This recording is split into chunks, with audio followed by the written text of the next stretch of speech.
Creating chains, tank tracks, or complex cables in Blender usually involves a lot of fiddling with array and curve modifiers, and the results can often look distorted.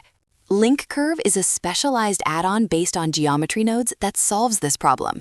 It allows you to distribute segments along a curve with absolute control over how they bend and deform. You can start segments without deformation for hard surface parts or apply controlled deformation for flexible shapes like tires and corrugations. It even lets you create complex cylindrical parts without using actual cylinders.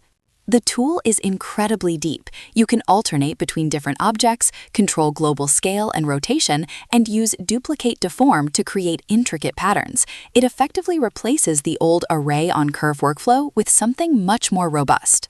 Whether you are making vehicle tracks or architectural details, this $16 tool saves you from the headache of manual alignment.